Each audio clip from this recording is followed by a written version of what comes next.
मुझे मुझसे पूछा जा रहा है कि 500 साल पहले तुम्हारी मस्जिद थी, नहीं थी। ख्वाजा अजमेरी की दरगाह कह रहे नहीं है। अरे सर, अगर मैं इस पार्लियामेंट में खोद दूं, इसमें गड़ा कर दूं, तो खाने जहां का हिस्सा मिलेगा तो मेरी हो जाएगी। ये तब्दील मजहब नहीं कर सकता। सरकार से पूछना पड़ेगा मुझे अपना मजहब बदलने के लिए। अम्बेडकर आज जिंदा होते तो बाबा साहब को भी कहते कि आप जाकर परमिशन लो, तो मजहब बदलना पड़ेगा आपको। वजीर आजम कहते कि वक्फ का ताल्लुक संविधान से नहीं है। अरे कौन पढ़ा रहा है वजीर आजम को? आर्टिकल 26 पढ़ा लीजिए। मकसद क्या है कि वक्फ की जायदादों को अक्सरियती तबके के लिए छीन कर दे दिया जाए। लैंग्वेज का, जबान का तहफ़्फ़ुज़ है, उर्दू को खत्म कर दिया गया। वो उर्दू जिसके हमारे मुजाहिदीन आजादी ने नारा दिया था, इनकलाब जिंदाबाद का, उस जबान को आप खत्म कर रहे हैं। आप कल्चर की बात इनसे पूछ लीजिए, वो बोलेंगे नहीं, हमारा जो कल्चरल नेशनलिज्म है वो कल्चरल नेशनलिज्म नहीं है बीजेपी का। वो कल्चरल नेशनलिज्म आलाजाद का हिंदुत्व का नेशनलिज्म है, जो भारत के इंडियन नेशनलिज्म से बिल्कुल मुख्तलिफ है। क्या नरेंद्र मोदी ने पार्लियामेंट को नॉमिनेट किया या पार्लियामेंट ने नरेंद्र मोदी को प्रधानमंत्री बनाया? बताइए। 81 के एक्ट को नहीं मानते सर। दो ही तो सेंट्रल यूनिवर्सिटी मुसलमानों के 1,80,000 आप ही के सरकार के दौर में मुसलमान हायर एजुकेशन निकल गए। आप अलीगढ़ मुस्लिम से छीनना चाह रहे हैं। नरेंद्र मोदी इस मुल्क में तारीख लिखना चाहते हैं। क्या तारीख लिखना चाहते हैं? कि मैंने इस देश को,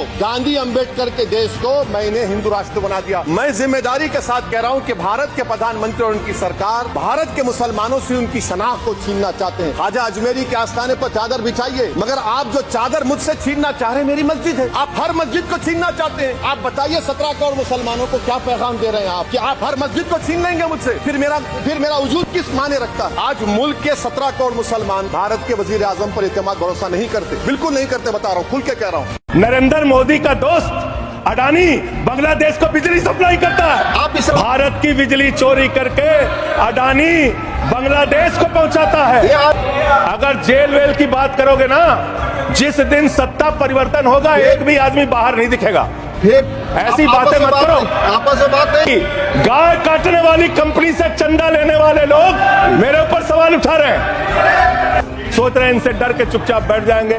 एक बात याद रखना, ये देश बाबा साहब के संविधान से चलेगा, किसी मोदी और अमित शाह के फरमान से नहीं चलेगा। याद रखना इसको।